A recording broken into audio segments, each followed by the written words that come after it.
तमाम देखने और सुनने वाले हैं बाब हज़रात को अस्सलाम वालेकुम। उम्मीद करता हूँ कि आप सब खैरियत से होंगे। मैं आज आपके लिए दौलत की देवी का अमल लेकर हाज़िर हुआ हूँ, जो नहायत ही आसान और आज़मूदा अमल है। इससे आप दौलत की देवी को हाज़िर कर सकते हैं और हर जायज़ काम कर सकते हैं और दौलत की जितनी मर्ज़ी की उससे ले सकते हैं। और अमल बहुत छोटा-सा है और उसे एंड तक देखिएगा और कहीं से भी आप मिस मत कीजिएगा। तमाम नए आने वाले दोस्तों से गुज़ारिश है, अगर आप हमारे चैनल पर न्यू न्यू है तो मेरे चैनल को सब्सक्राइब कर दें और साथ में घंटी के बटन को दबा दें, ताकि हमारी नई-नई वीडियो आपको नोटिफिकेशन के साथ मिलती रहे। तो चलें जी, हम स्टार्ट करते हैं। आपने चल जाना है एक अलग कमरे में।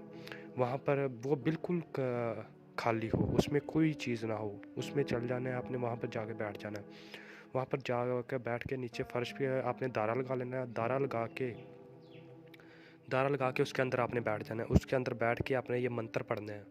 ये आपने 10,100 बार ये मंत्र पढ़ना है। तो जैसे ही आप ये 10,100 बार मुकम्मल करेंगे, इंशाल्लाह तभी ही दौलत की देवी हाज़िर होगी। वो आपसे पूछे कि मुझे क्यों हाज़िर किया, तो आप उसे बताना मैंने इसलिए हाज़िर किया है, मुझे इस चीज़ की ज़रूरत है।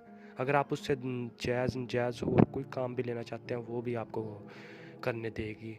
अगर आप उससे दोबारा हाज़िर करना चाहते हैं, तो आप उससे निशानी लिया करें कि मैं आपको कैसे दोबारा हाज़िर कर सकता हूँ। तो वो आपको निशानी देगी, वो बहुत छोटा-सा अमल बताएगी, वो उसी छोटे से अमल से हाज़िर होगी इंशाल्लाह।